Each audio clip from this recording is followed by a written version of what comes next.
ඒ දවස්වල දුවගේ අම්මත් ඇඳේ වැටලා හිටිය ওই විදිහටම තමයි. දවසින් දවස එයා දිරාපත් වෙලා අන්තිම ගමන යනකල් මට සිද්ධ වුණේ බලාගෙන ඉන්නම තමයි. පව්. මට දුක මටත් වෙච්ච ඒ අවාසනාවන් తీරනම අහිංසක දනුක ළමයට උරුම වෙච්ච එකයි.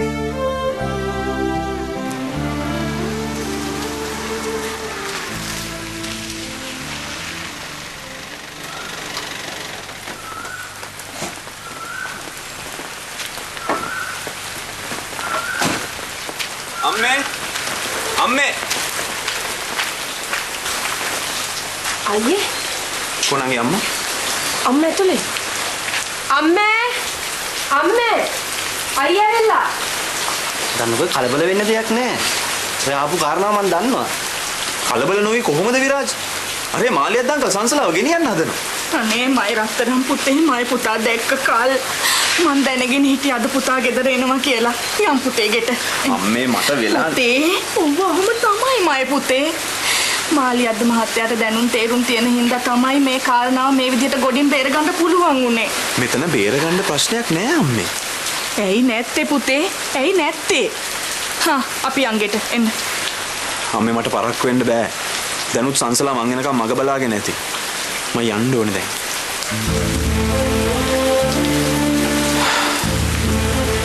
අම්මා හිතන පිළිවෙල මට තේරෙනවා අම්මේ. අම්මා හිතන්නේ කවදාවත් සංසලා සනීප වෙන්නේ නැහැ කියලානේ. සනීප වෙනවා නම් මේ ගත වෙච්ච කාලේ මදිද පුතේ සනීප වෙන්න? අම්මේ වේද මහත්තයා කිව්වා ටික දවසකින් හැමදේම හරියයි කියලා. මේ දරුවට සනීප වෙයි කියලා කිව්වද? ඔව් අම්මේ ඔව්. සංසලා සනීප වෙනවමයි කිව්වා. ඔය වෙදාගේ බොරුද කොහෙද? මාලියද්ද මහත්තයා කියන්නේ මේ දරුවගේ අම්මා වගේ මේ දරුවා දවසින් දවස මාර්යා ළඟට කිට්ටු වෙනවා කියලානේ. අනේ අම්මේ ඔහොම නම් කතා කරන්න එපා. සංසලා කියන්නේ වෙන කවුරුවත් නෙවෙයි. සංසලා කියන්නේ මගේ ජීවිතේ. මං දන්නවා මගේ රත්තරන් පුතේ. මං දන්නවා. දන්නවනම් ඇයි අම්මා ඔය විදියට කතා කරන්නේ? ඒ දරුවට වඩා මට මගේ බඩින් වදාපු මගේ පුතාගේ ජීවිතේ මට වටින හින්දාමයි පුතේ. අම්මේ. කවදාවත් අම්මා සංසලා ගැන ඒ විදියට හිතන්න එපා. මං අම්මට කිව්වනේ. සංසලා කියන්නේ මගේ ජීවිතේ. සංසලාට මොකක් හරි කරදරයක් වුණොත් මං ජීවත් වෙලා ඉන්නේ සංසලාගේ පාන්සකුලේ දෙනකම් විතරයි. එතනින් පස්සේ තප්පරයක්වත් මේ අම්මගේ පුතා ජීවත් වෙලා ඉන්නේ නැහැ අම්මේ. අම්මේ.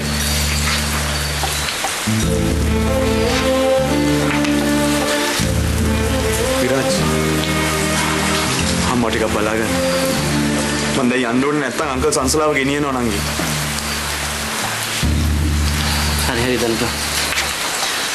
කලබල නොවෙ ඉන්නකෝ. අපි අම්මා බලා ගන්න.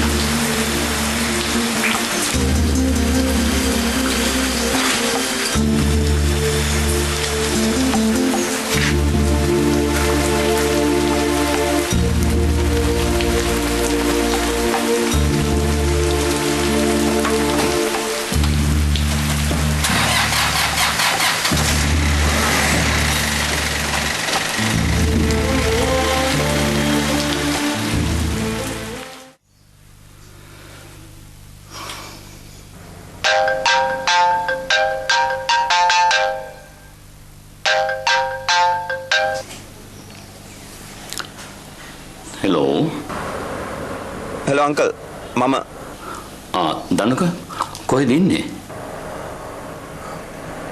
මම මේ අපේ ගෙදර ගිහින් එන ගමන් අංකල්. ගෙදර ගියා? මං දනුකට කිව්වනේ අම්මගේ හිතේ දෙන්නේ මොකුත් කියන්න එපායි කියලා. නෑ අංකල් මම ගහ බැන ගන්න ගියේ නෑ. අංකලේ අම්මට පැහැදිලි කරලා දෙන එක විතරයි. අංකල් සංසලාව කොහෙවත් ගෙනියන්න ඕනේ නෑ අංකල්. සංසලා මන් ළඟම ඉන්න ඕනේ. දනුක මම ඔයාගේ අම්මට පොරොන්දුවක් වුණා. එහෙනම් අංකල් මං එනකන් ඉන්න. මං අංකල් ඉස්සරහා පිටදීම මොන හරි කරගෙන මැරලා යන්න. ඊට පස්සේ අංකල්ට පුළුවන් සංසලාව ගෙනියන්න. දනුක හෙලෝ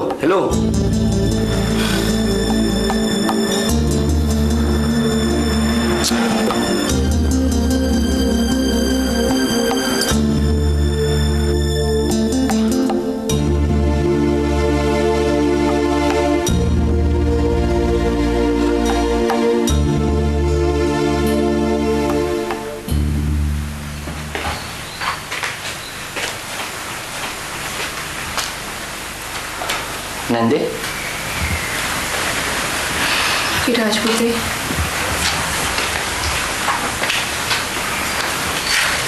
නැන්ද දුකෙන් නේද ඉන්නේ?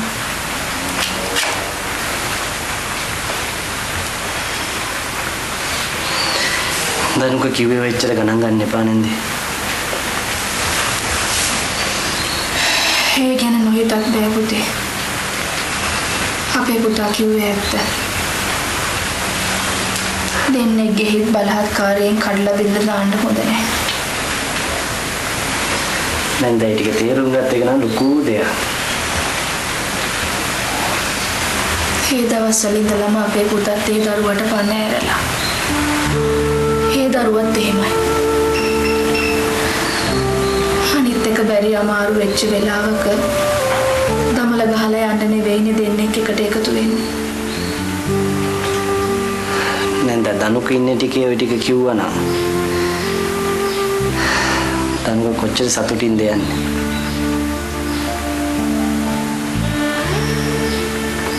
අපි අද හෙට ගිහිල්ලා කියමු පුතේ. හා නැන්දේ අපි යමුකෝ.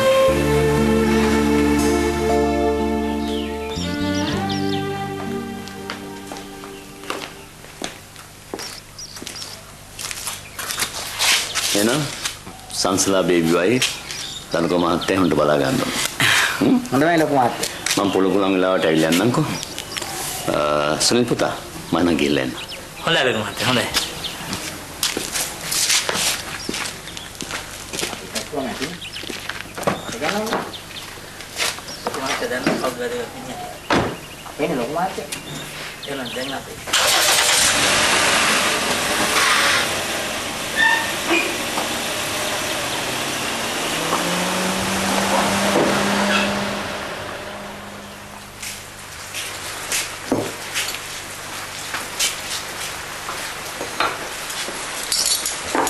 හැමදේම හරිද දුවේ?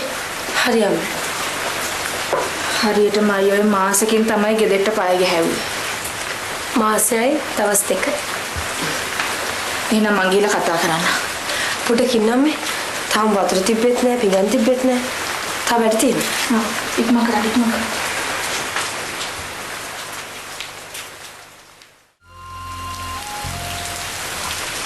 හැබැයි දනුක මහත්තයා මට හොඳටම විශ්වාසයි ඔය හබර්ණ වේද මහත්තයා නම් අපේ සංසලා නෝන ගොඩ දානවා. මට නම් දැන් ඒකෙත් ඒ හැටි විශ්වාසයක් නෑ සුනිල්. ගිය සැරේ සංසලාගේ කේන්දරේ බලලා කිව්වා ඒ රාෂ්ට්‍රකේ ගෙවුනාම හරියයි කියලා. කොහෙද? දැන් ඒ රාෂ්ට්‍රකේ ගෙවිලා දවස් 10ක් 15ක් වෙනවා. තවම නෑ. දනුක ඔය සනීප වෙන එක ගැන හිතන්නේ නැතුව සංසලා හොඳින් බලාගන්න. ඕක ගිය ආත්මයකදී කරපු පාප කර්මයක්.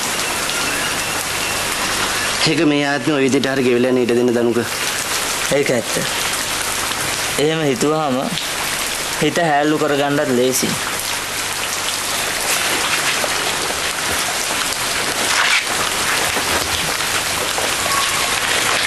මයි පුතේ කෑම ටික නම් ලෑස්ති. අද එනවයි කියලා කලින් කිව්වා නම් මම මීට වැඩිය අගේට කෑම ටික ලෑස්ති කරනවා. මේ පිට ළමයෙකුත් ඉද්දැද්දි තමන්ගේ අම්මව බලන්න එන්න මොකටද මේ කලින් කියන්නේ? එදාට අම්මා කන්නේ පොල් සම්බෝලයි බතුයිද? ඒකත් ඇති පුතෙක්. නේද සුනිල්? අනේද කියන්නේ? යම් අපි කෑම කමු.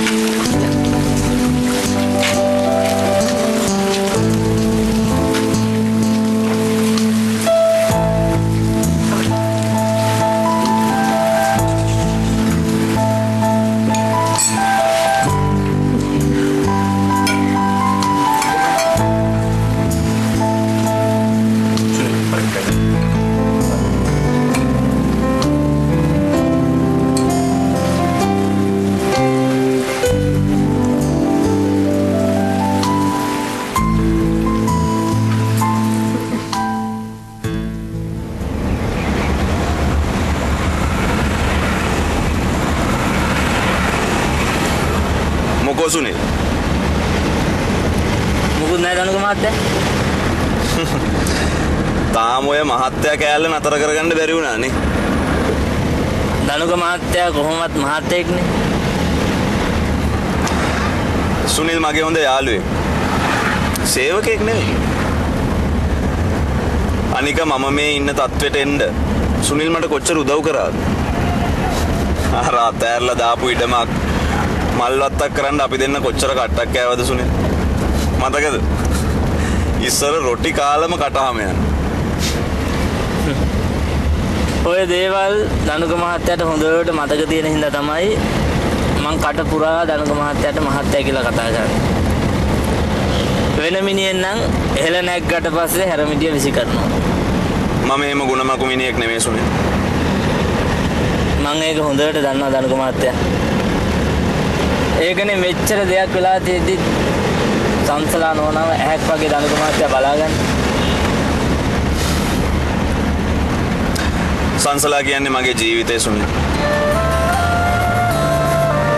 සංසලා නෝන සදාකාලික අසනීපෙන් හිටියත් මේ විදිහටම බලා ගන්නව නේද දනුක මහත්තයා? ඔව් සුනිල්. මම මරණකම්ම සංසලාව අතාරින්නේ නැහැ. ඒක ස්ථිරයි.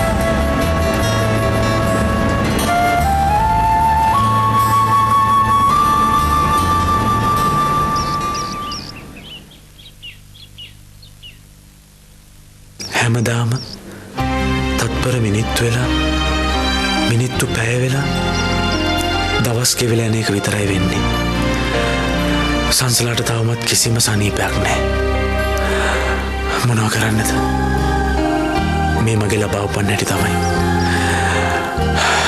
ලැබිච්ච දෙයින් සැනසෙන එක තමයි හොඳම දේ. මට උවමනා වුණේ සංසලාව. සංසලා දැන් මගේ ළඟ. මට ඒ ඇති. ඇත්තටම මට ඒ ඇති.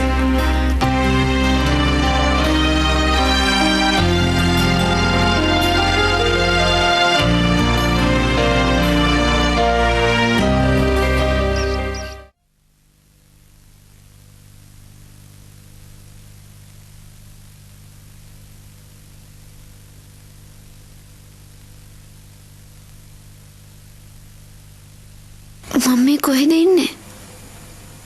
කොහෙද මේ?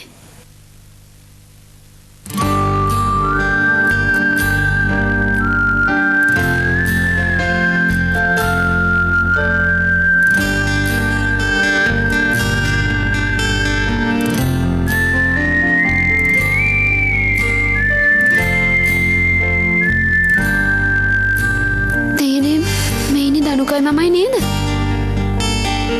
ඒත් කවද්ද අපි මේ ෆොටෝ එක ගත්තේ? මට මේ කිසිම දෙයක් මතක නෑනේ.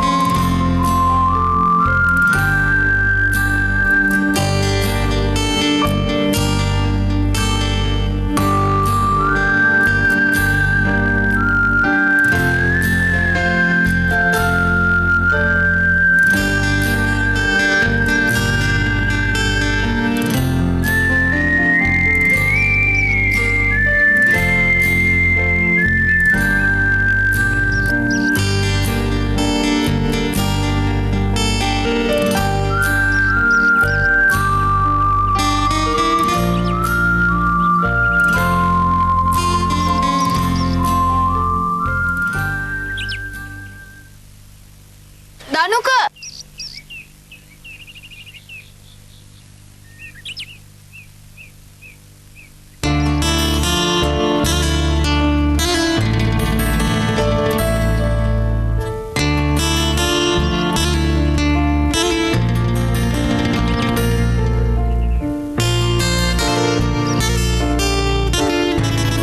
Danuka?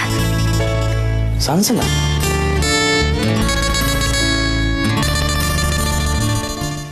සිහින ඉසව්වෙන් එන්න බොද මීදුම් සලුවයිරා සුඳුරු නිතක් එහෙරන්න සිත පතුලට එවී බලා ඔබයි මගේ ආදර ගීතය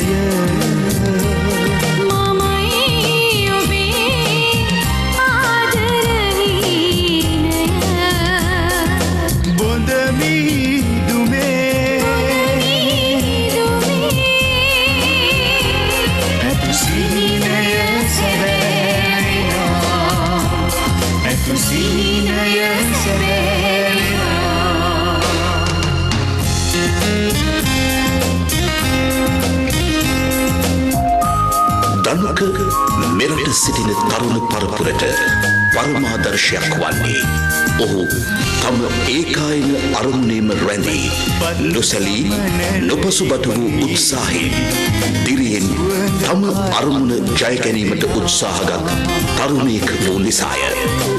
දනුක තම ප්‍රේමය වෙනුවෙන් දැරූ මෙම උත්සාහය තරුණයෙක් කිනම් වූ අරමුණක් සඳහා යෙදුවේ නම් නිසකයෙන්ම ඔහු තම අරමුණ සාක්ෂාත් කරගන්නේමය.